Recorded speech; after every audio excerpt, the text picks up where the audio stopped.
The Paradise లో heroine గా కాయడు లోహర్ ని తీసుకుందాం అని చెప్పేసి అనుకుంటున్నారంట. నాకు ఇంకా కన్ఫర్మేషన్ రాలేదు, జస్ట్ రూమర్స్ జరుగుతున్నాయి కాబట్టి ఇంక మాట్లాడలేకపోతున్నా. అదొకటి అనుకున్నా కానీ కాయడు లోహర్ ప్రస్తుతానికి లైక్ ట్రెండింగ్ ఉన్న హీరోయిన్స్ అందరినీ లైక్ వాళ్ళు కంటిన్యూస్ సినిమాలు చేస్తారు, అవి హిట్ అయితే లేదంటే యూ విల్ బికమ్ శ్రీలీల, అది వేరే విషయం. కానీ ఆల్వేస్ పూజ హెగ్డే లైక్ అయితే మాత్రం అదొకటి జరుగుతుంది. Kayadu Lohar she's a good actress. నాకు డ్రాగన్ లో ఆమెకి ఇచ్చిన మేరకు చాలా బాగా చేసింది. మిగతా సినిమా నేను చూడాలి, నాకైతే అది అనిపించింది. షీ యూనో నమ్మించేలా చేసింది భయ్యా, లైక్ ఆమె క్యారెక్టర్ పరిస్థితి ఏంటి, ఆమె సిచ్యువేషన్ ఏంటి అని చెప్పేసి అది ఒకటి ఉంది. అండ్ చూడాలి ఎదుర్కొన్నా కానీ. ప్యారడైస్ షూటింగ్ స్టార్ట్ కావాల్సింది May 2nd కానీ కాలేదు. మన జీకే విష్ణు గారు he was suppose to be the DOP, ఆయన పర్సనల్ రీజన్స్ వల్ల ఆయన మూవీ నుంచి తప్పుకున్నారంట. పర్సనల్ రీజన్స్ అని చెప్పేసి నేను తెలిసిన నాకు దాన్ని తప్పుకోవడం వల్ల దే ఆర్ ప్లానింగ్, ఇంకా కన్ఫర్మేషన్ కాలేదు, మన అమరన్ డిఓపి ఆయన్ని తీసుకొచ్చి they are planning to shoot the film, అదొకటి అయితే గ్యారంటీగా ఉంది. డిఓపి మారడం వల్ల మేబీ సినిమా లుక్ కొంచెం చేంజ్ అయ్యే ఛాన్స్ ఉందేమో మేబీ. బట్ ఈ సినిమా ఇలాంటి సినిమాకి ఐ థింక్ వాళ్ళకి ఆల్రెడీ ఏమంటారా కాన్సెప్ట్ ఆర్ట్లు in terms of storyboarding అవన్నీ అయితే కాబట్టి మేబీ లైటింగ్స్ అండ్ ఎవ్రీథింగ్ కొంచెం ఐడియా ఉండొచ్చు, జరుగుతుంది అనిపిస్తుంది. 1 month షూటింగ్ డిలే అయింది. అండ్ ఆల్సో చాలా వరకు బయట నడిచే న్యూస్ ఏంటంటే మేబీ March 26కి సినిమా రావడం కొంచెం కష్టమేమో. బికాస్ ఇప్పటి వరకు నానిగారి ఫిలిమ్స్లో శ్రీకాంత్ ఓడేలా చేసిన సినిమా ఇప్పుడు దసరా కంటే చాలా చాలా చాలా పెద్ద cinema in terms of set, schedules, acting అంతా కూడా కొంచెం స్కేల్ పెద్ద ఉండే సినిమా కాబట్టి మేబీ సినిమా ఎక్కువ రోజులు షూట్ అయ్యే ఛాన్స్ ఎక్కువ ఉంది. And also they don't want to rush it, right? So అట్లా చేయడం వల్ల మేబీ March 2026కి వచ్చే ఛాన్సెస్ కొంచెం తక్కువ ఉంటాయి. 1 month ఇంకా షూటింగ్ కూడా పోస్ట్పోన్ అయింది. So Kayadu Lohar DOP change, maybe release date కూడా ఆగమయ్యే పరిస్థితి ఉంది. నీకేమనిపిస్తుంది? నాకు ప్యారడైస్ గ్లిమ్స్ లో బిగ్గెస్ట్ సెల్లింగ్ పాయింట్ ఏంటంటే షార్ట్స్, ఆ ఫ్రేమ్స్ వైడ్ కావచ్చు, నీకు like the way they defined.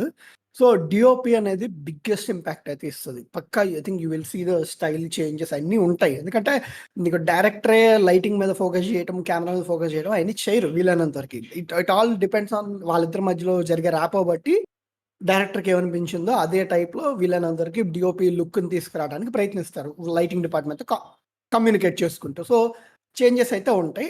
ఇది పాజిటివ్గా ఉంటే హ్యాపీ, బట్ అది ఇంకా మనం చెప్పలేము. అండ్ ఇంకోటి కాయడు లోహర్ అంటే లైక్ అరే ఇక్కడ యాక్టర్స్ అనేది ఇంపార్టెంట్ కాదు, అసలు ఆ క్యారెక్టర్ అంటే మనకు తెలియదు. అంటే ఈమె she's being popular, she might have got casted, అది వేరే విషయం. బట్ ఆ క్యారెక్టర్కి హెల్ప్ అయితే వీఆర్ హ్యాపీ. బట్ ఒక్కొక్కసారి నీకు క్యారెక్టర్ ఒక టైప్లో ఉంటుంది and you bring in actors తీసుకొస్తుంది. లైక్ అరవింద్ సమేతలో పూజ హెగ్డే లెక్క అరవింద్ సమేత అది రెట్రోలో పూజ హెగ్డే లాగా కానీ లైక్ అది పాపరా ఎట్టొచ్చినా పూజ హెగ్డే పడుతున్నాం ఫైట్ అది. సో ఇలాంటివి జరిగినప్పుడు we don't know. But I think మన శ్రీకాంత్ ఓడేలా పిచ్చోడు కాబట్టి ఊరుకోడు కాబట్టి సెట్ అయితే కానీ ఓకే చేయడు. So I think that's also not a problem. Release waste man, నిన్న వచ్చిన వేస్ట్. నేను రోజు అసలు పొద్దున పెట్టుకున్నామంటే ఒక హై ఇస్తుంది అయితే మాత్రం. అనిరుద్ధ్ చాలా రోజుల తర్వాత రిఫ్రెషింగ్ అనిపించింది మ్యూజిక్ అయితే నాకు. దీంట్లో దాంట్లో ఎడిట్స్ అది సెట్ అవుతుంది అట్లని చెప్పేసి కూడా ఎల్ కొడక ఏదైతే వస్తుందో బీట్, నీకు అక్కడ డైలాగ్ లేకుండా డైలాగ్ వినబడుతుంది. టీజర్ ఇంపాక్ట్ క్రియేట్ చేసింది మామూలు కాదు. సింగిల్కి వెళ్ళినప్పుడు వేసారు ప్రోమో అరిషాము, బట్ ఎల్ కొడక అని రాలేదురా, మ్యూట్ చేశారా. ఎందుకంటే సింగిల్ యూఏ మూవీ కాబట్టి, యూ సినిమాలకి యూ సినిమా కాబట్టి దింపుతారు. అదే but yeah I think release date వచ్చేసరికి మర్చిపోయిన ఇంకోటి, ఇది పుష్ అవుట్ ఒక కాన్వర్సేషన్ అయితే సుజిత్ ఫిలిం నవంబర్ లో షూట్ అయ్యే ఛాన్సెస్ ఎక్కువ ఉన్నాయంట. అవును అవును అవును అంటున్నారు. సో అండ్ 2 ఫిలిమ్స్ ని ఈయన హ్యాండిల్ చేస్తారు అని. అండ్ రీజన్ ఏంటి అంటే like Nani might like especially ఈ జా డౌన్ వరకు కూడా నాని గారు ఒకటే type of beard and moustache maintain చేస్తారని 2 సినిమాల్లో. అండ్ టాప్ పోర్షన్ వరకు చేంజ్ ఉంటదని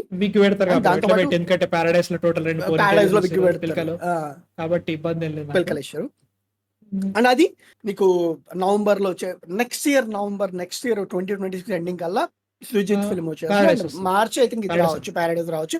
అది ప్యారడైజ్ షుడ్ కాదు కానీ might push, but I don't think so. అంటే ఐ యామ్ థింకింగ్ ఒకవేళ పోస్ట్పోన్ అయితే I am thinking it will move to June, maybe June 2026 summer, may or June summer కి వెళ్ళిపోతే బాగుంటది. బట్ అది చూడాలి. I'm really excited because what is a Sujeeth movie ఎందుకు వస్తుందంటే మాత్రం ఇప్పుడు వాళ్ళు ఓజీ మాట్లాడతారు ఇనిషియల్లో. ఓజీ ఖచ్చితంగా September 5th అని అంటున్నారు. అది కూడా జరుగుతుంది కాబట్టి అది జరిగితే ఇది గ్యారంటీకి వచ్చేస్తుంది, వేరే విషయం కానీ. And I'm really excited about paradise, ఎందుకంటే this could be the movie that tier 2 ఆర్ఎల్స్ ఇప్పుడు కింగ్డమ్ కానీ వచ్చే ప్యారడైజ్ కానీ మన తెలుగు ఫిల్మ్ ఇండస్ట్రీ జస్ట్ ఒక 6 పెద్ద స్టార్స్ వాళ్ళే వెళ్ళేసి పాన్ ఇండియా కొట్టడం కాదు. We can go with many actors. మలయాళంలో ఇప్పుడు ఎవరున్నా కానీ ఏ యాక్టర్ అయినా సంబంధం లేదు, ఎవరైనా కానీ మంచి సినిమా అయితే ఆడేస్తారు. కాబట్టి ఇట్లా మన దగ్గర కూడా ఒక ఛాన్స్ ఉంది. నాని గారు already well established and also Kingdom తో విజయ్ దేవరకొండ కూడా కొడితే we can create that impact. వీటన్నిటి మధ్యలో I'm really excited about G2. So G2 can have that impact. 26 అంటే గానీ ఇప్పుడు రాదు కానీ కష్టం, కానీ G2 can have that impact. Dacoit అట్లా G2 హ్యాస్ లైక్ ముఖ్యంగా మనం చూసుకుంటే G2 ఎందుకంటే గూఢచారి ఆల్రెడీ చూసినా కాబట్టి I can say that. And also we've seen మన కింగ్డమ్ టీజర్ అవి చూసినా కాబట్టి ఒక కింగ్డమ్ మీద కొంచెం ఒక రకంగా ఉంది. అండ్ ప్యారడైస్ ఆబ్వియస్లీ మనకు ఆల్రెడీ అర్థమైపోతుంది. But in terms of that tier 2 లో కూడా we have these kind of stars. Technically stars అవుతారు వాళ్ళు ఆల్రెడీ నానిగారు పెద్ద స్టార్, తర్వాత వీళ్ళందరూ స్టార్స్ అవుతారు. We can have these kind of multiple pool of actors who can do big cinema, not just within the budget and kaadu 150-200 crores they can touch, and also they can really prove cinema story wise gaani scale wise gaani they can prove ane feeling aithe guarantee is Paradise is that step of a step in a right direction. Paradise ki episode konesharu step in the right direction and also like G2 can be that, and also mana Kingdom also can be that atla can be that.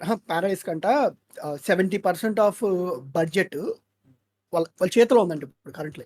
అంతే bro, financiers కూడా అవసరం లేదనుకుంటా అయితే announce చేయటం rights. Netflix literally came man like simple bro, simple. నాకు ఒకటే equation ఒకటే ఉంటుంది. హిట్ 3 నాకు పర్సనల్ గా అంత బాగా ఎక్కలేదు. It was below average movie నాకు పర్సనల్ గా. అది కొట్టిన కలెక్షన్స్ చూస్తుంటే నాకు మతిపోయింది. నేను ఎక్స్పెక్ట్ చేసిన బాగానే కొడుతుంది. Should have done more. అంటే నేను హిట్ 3కి వచ్చేసరికి ఫస్ట్ 4 days 5 days లో ఇట్ వెంట్ 100% రికవర్ అయిపోయింది. కానీ ఆ తర్వాత నుంచి డ్రాప్ పర్సంటేజ్ అనేది చాలా హెవీగా ఉంది. అంటే హెవీ అని చెప్పను కానీ but it should have been consistent. నాకు first of all talk mix వచ్చింది. అంటే ఇప్పుడు ఎంత బాగుంది నాని కోసం చాలా మంది వచ్చారు, అది వేరే విషయం. కానీ టాక్ మిక్స్ వచ్చింది and it's A rated. So A rated movie ఎవరెవరు చూడాలనుకున్నారో వాళ్ళు చూసేసారు ఫస్ట్ 4 days, ఫస్ట్ వీకెండ్ చూసేసారు కాబట్టి రాలేదు. బట్ నేను అది ఎక్స్పెక్ట్ చేసిన ఆల్రెడీ ఇంతే ఇట్లా ఛాన్స్ ఉంటుంది. I want to see a long running Nani గారి ఫిల్మ్. అది ఎప్పుడు జరుగుతుంది కానీ అంటే దసరా కాదు, హైనానా డిడ్ మ్యాన్. హైనానా అదే అనుకుంటున్నా. హైనానా చేసింది నేను Saripodhaa Sanivaaram should have done man. అది ఫ్లడ్స్ లిటరల్లీ హాల్టెడ్. అది Saripodhaa Sanivaaram would have been highest grossing Nani గారి ఫిల్మ్. బట్ అవ్వలేదు, ఆపేసింది. Still it went till I think 100 వచ్చినట్టుంది కదా. 100 వచ్చింది, 110 వచ్చింది. హైనానా వెంట్ ఫర్ 75, ఇది 113 something. I think Dasara highest. Dasara దాటింది అంటున్నారు. దసరా అయితే దాటింది అంటున్నారు. హిట్ 3 అయితే దాటింది అంటున్నారు. చూడాలి ప్యారడైజ్ ఎట్లా కొట్టాలంటే సీట్లు చినిగిపోవాలి. బ్రో చెప్తున్నా, హిట్ 3కి అసలు నాకు అంత ఎక్సైట్మెంట్ లేదు. ట్రైలర్ అంత బాగా నచ్చలేదు, మూవీ అంత బాగా నచ్చలేదు. ఫస్ట్ 4 days కి అది కొట్టిన కలెక్షన్స్ కి. అండ్ ఆల్సో మనం అనుకున్నాం ఏంటి, దసరా టచ్ అయ్యే ఛాన్స్ ఉంది అనుకున్నాం. Dasara was a feet. అమ్మో అది ఇంపాసిబుల్ ఫీట్ రా దసరా. దాన్ని టచ్ చేయడం అంటేనే మతిపోయింది అనుకున్నా.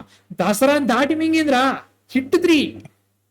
ప్యారడైస్ వస్తే ఇంకూహించుకో, ఇంకేం మాట్లా. జస్ట్ గ్లిమ్స్ తోటి ఆ మ్యూజిక్ తోటే చచ్చిపోతున్నాం. అది ఏ రేటెడ్ వేరే ఉంటుంది. I'm telling you, distribution loss అనేది నిజమే. కానీ ఎక్కడ ఆంధ్ర రీజియన్ లో కొన్ని ఏరియాస్ లో హిట్ 3 ఒక 50 లక్షలు, ఒక 70 లక్షలు, కొన్ని చోట్ల 10 లక్షలు, 15 లక్షలు లాస్ అయింది. బట్ అది ఇటు Nizam area and overseas compensate చేసినాయి. So they will have that balance. Problem ఏ ఉండదు అనుకుంటున్నాను. బట్ లాస్ పెద్ద వైరల్ పదం కానీ రీజన్ ఏంటి, ఇప్పుడు నీకు హిట్ 3ని 40 చేంజ్ కమ్మారు అండ్ ఇది ఇప్పుడు 50 చేంజ్ పైన కొట్టింది. సో ఓవరాల్ గా హిట్ 3కి 10 కోట్ల 15 కోట్ల ప్రాఫిట్ లో ఉంది. అంటే యాజ్ అ ప్రొడక్షన్ హౌస్ కింద వాళ్ళకి ఆల్రెడీ టేబుల్ ప్రాఫిట్ వచ్చింది. లిటరల్లీ చెప్పాలంటే సినిమా రిలీజ్ కాకముందే 90% అమౌంట్ వాళ్ళ జేబులోకి వచ్చేసినాయి. ఆ 10% థియేటర్స్ నుంచి రావాలి and it really over collected that. కానీ డిస్ట్రిబ్యూషన్ పరంగా అంటే కొన్నోడైనా లాభపడాలి కదా. సో ఆ పరంగా కొన్ని ఏరియాస్ అయితే లాస్ అవడం జరిగింది. అంటే ఇది హిట్ 3 కనే కాదు కానీ ఈ ప్రతి మధ్య సినిమాకి చాలా అయితే సినిమాలు సింగిల్ కూడా ఫిల్మ్ ఇదే. కోస్టల్ రీజియన్ లో ఎస్పెషల్లీ ఆంధ్రప్రదేశ్ లో కోస్టల్ రీజియన్ సీడెడ్ రీజియన్ లో ఎఫెక్ట్ అయితే జరుగుతుంది. అంటే వీళ్ళు అమ్మిన డబ్బుల కంటే కొంచెం తక్కువ వస్తున్నాయి. ఇంక్లూడింగ్ కల్కి ఆల్సో హ్యాడ్ దట్. కల్కి సైఫై మూవీ నువ్వు తీసుకొచ్చి సీరియల్ లో వస్తాయి అని అనుకోవడం అంతే. సీడెడ్ లో అంత అమౌంట్ అంటే ఐ థింక్ ఇక్కడ నుంచి వీళ్ళు ఈ రీజియన్స్ ని కొంచెం తక్కువ అమ్మటం బెటర్ ఏమో.